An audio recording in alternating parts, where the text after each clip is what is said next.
Coming to you, undead from the crypt. This is Adelaide Horror Podcast. Adelaide Horror Podcast with Zombie Joe.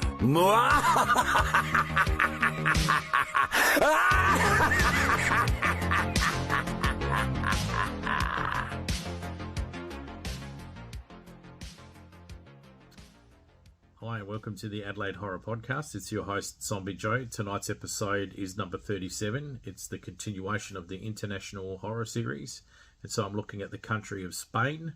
So I picked my favourite, 2007 Record, written directed by Jaume Peluguero and Paco Plaza.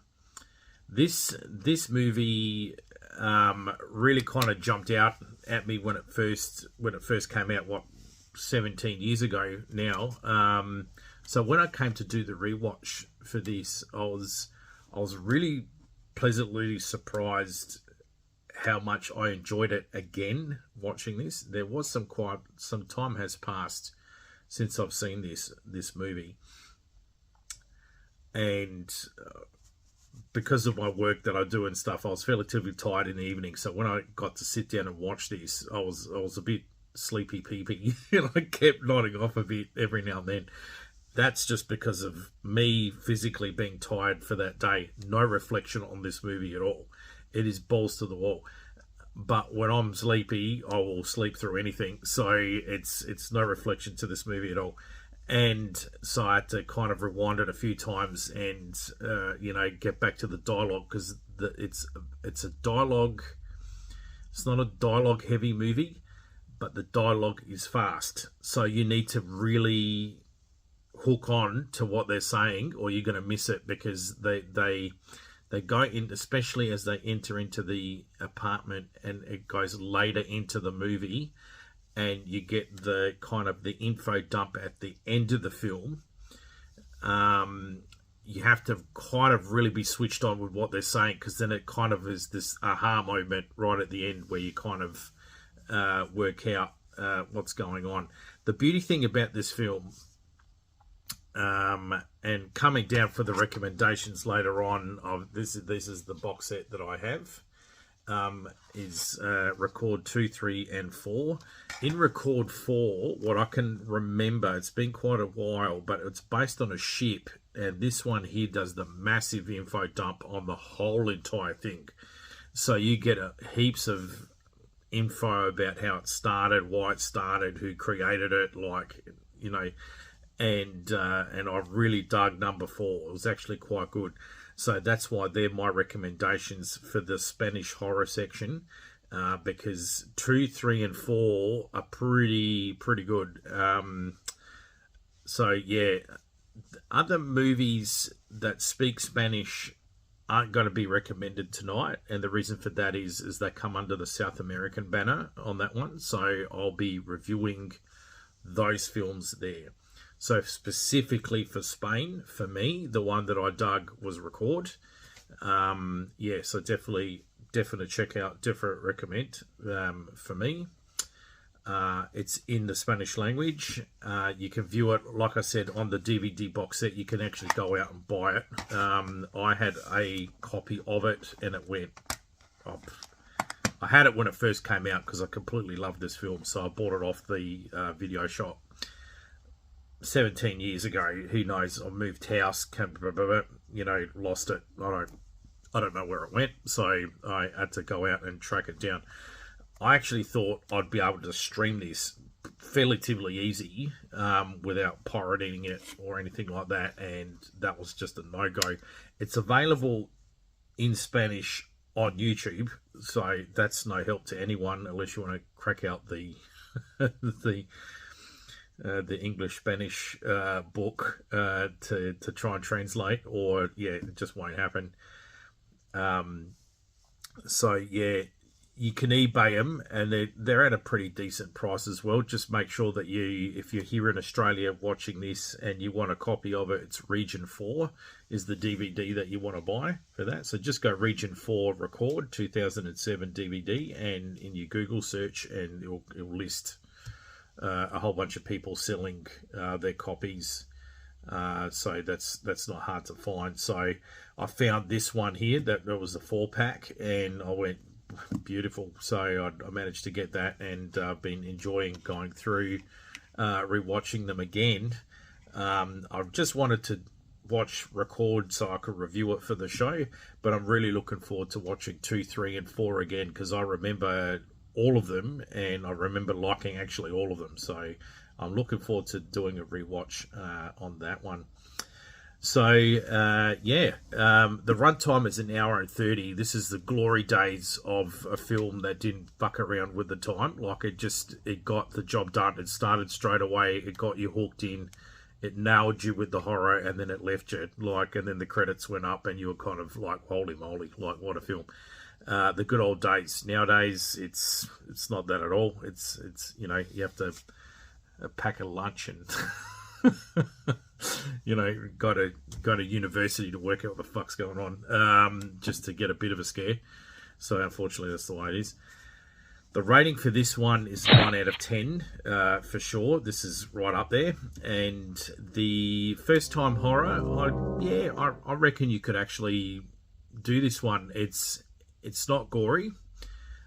There's semi-minor gore in this one, like no different than Halloween or Halloween, Mike Myers. Halloween, Friday the 13th, your slasher stuff, like the blood and gore kind of in that. It's the same in this one here. So it definitely won't stress out the person that you show it. But again, like I've always said, know the person you're with and what they can stomach and what they can't stomach. So by all means, just gauge them before you think, but you should be okay. The location for filming of this movie was in Barcelona, and recommending 2, 3, and 4 for record.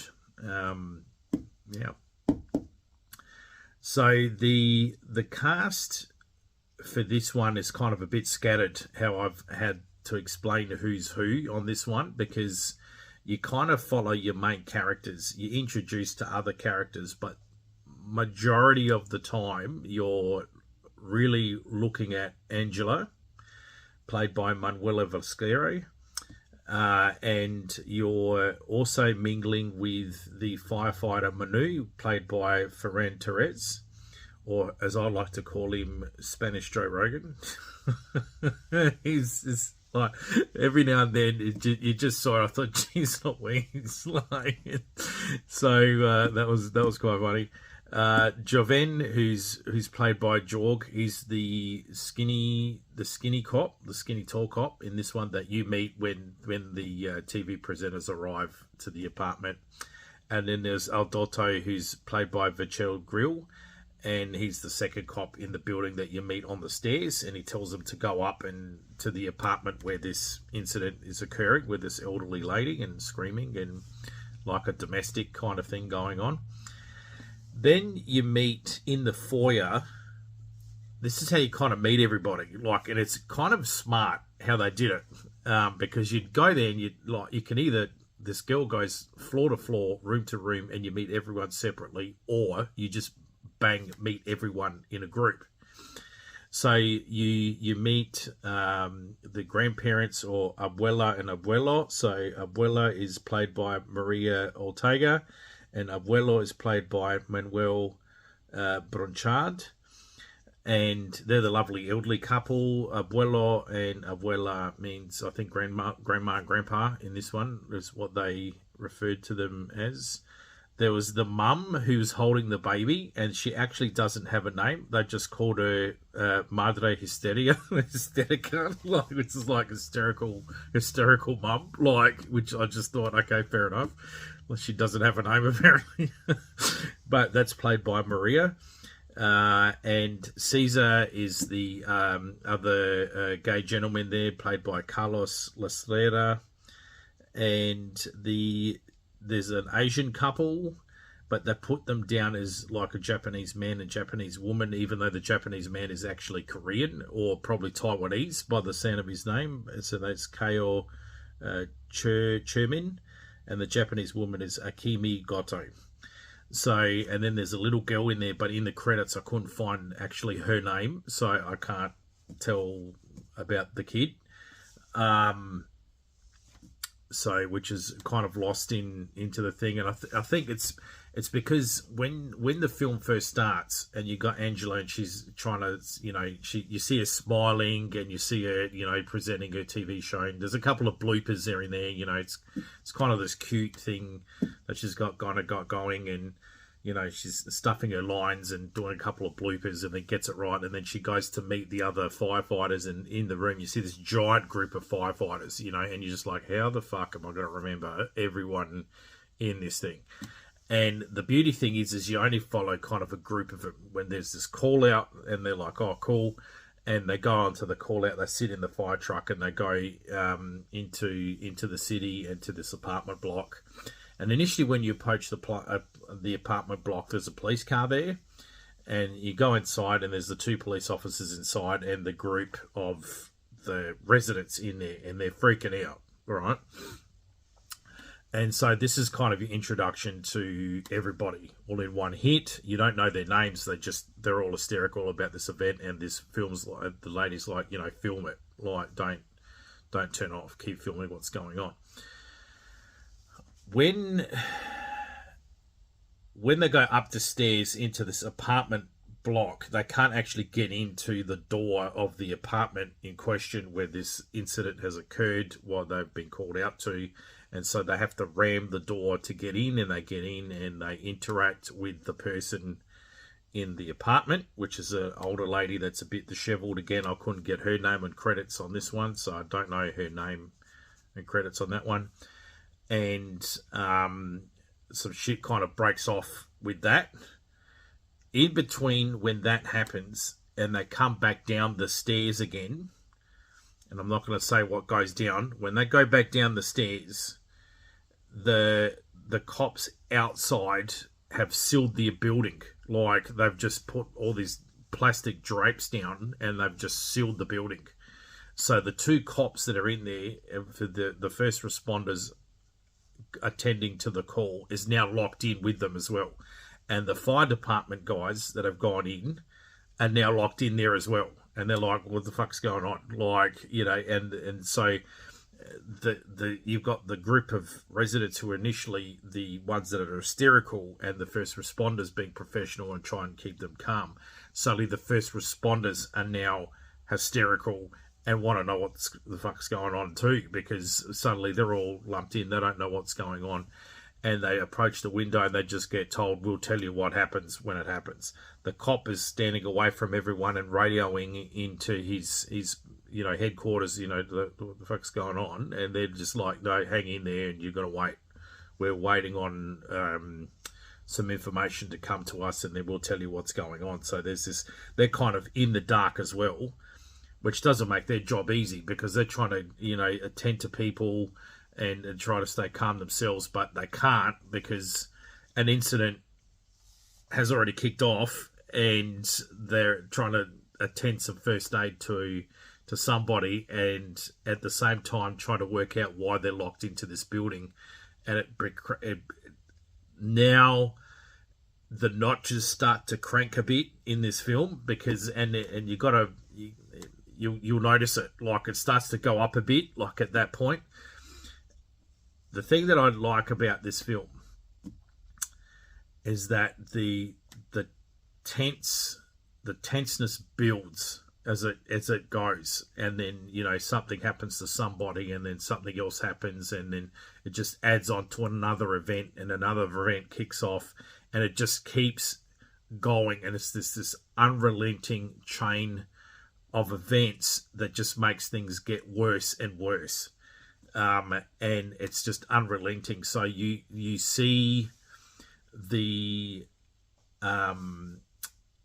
this progression for Angela's character anyway. Visually, you see this transformation of, you know, originally how Angela is to this disheveled, you know, scared, terrified person by the end of the film. And I really dug how Guame and Paco did that. The cinematography was really good. Spanish buildings kind of go up in a spiral in a rectangular square, so all the staircases, when you're at the top, you can look straight down and you see down these rectangular cases, and there's this brilliant shot that I really like, and they look down and they just, everything is looking back up at them, like all the essentially their demise is looking back at them. And I just thought that was really cool how they shot that. So they did quite well with the space that they had. And the other thing as well too, Spanish apartments, because they're in that kind of block housing, the corridor, when you walk in, you get met with a really long corridor before you get into the room, and that adds its own sense of real creepiness, because when we first initially meet this woman that's quite old and disheveled in the apartment block, she's like right at the end, like, and you're the cameraman, you got the TV presenter who's like literally this front and thing, but you're taking the view from the back over here.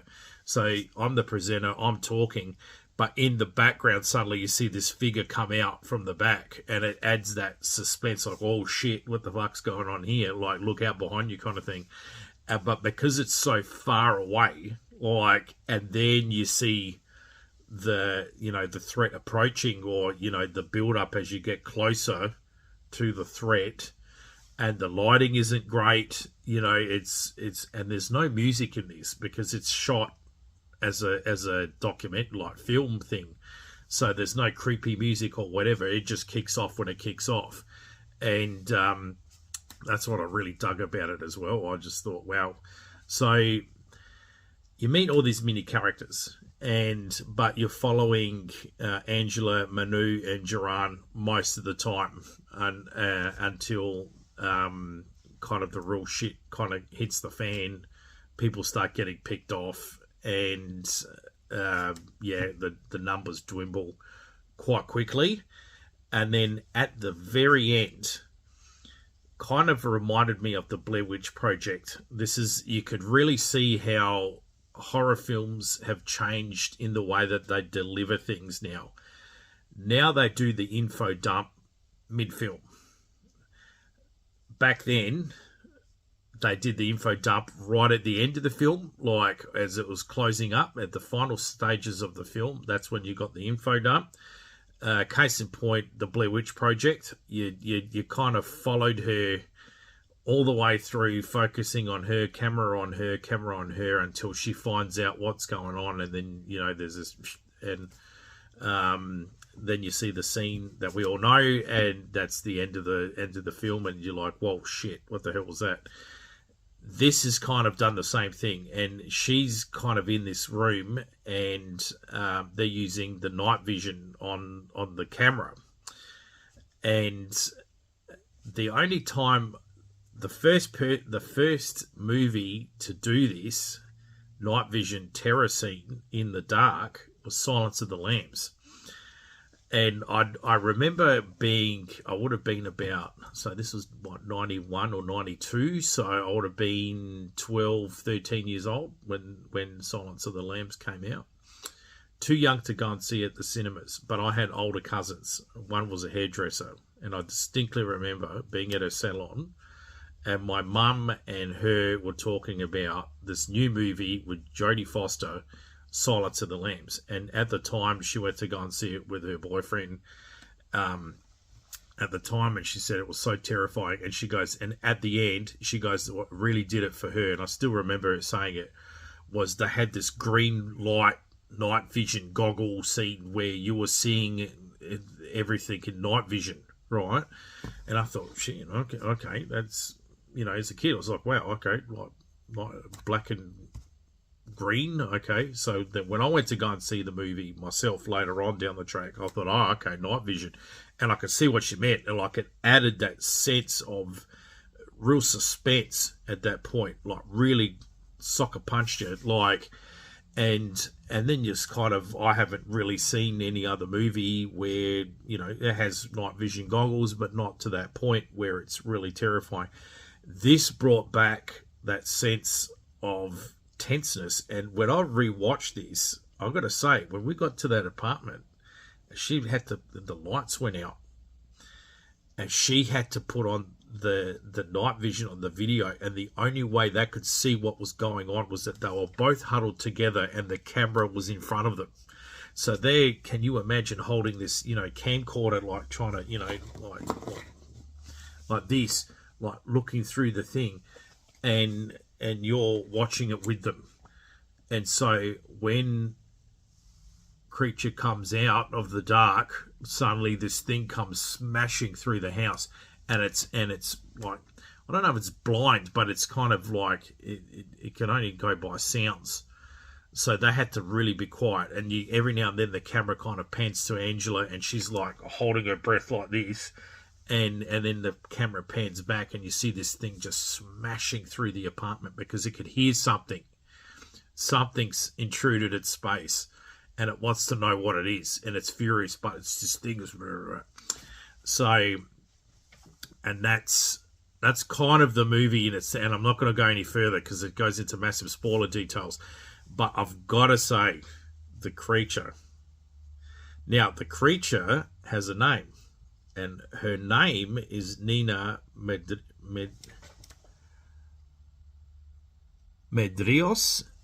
Nina Medeiros, and it's played by Jove Portet, or Portet, Potet.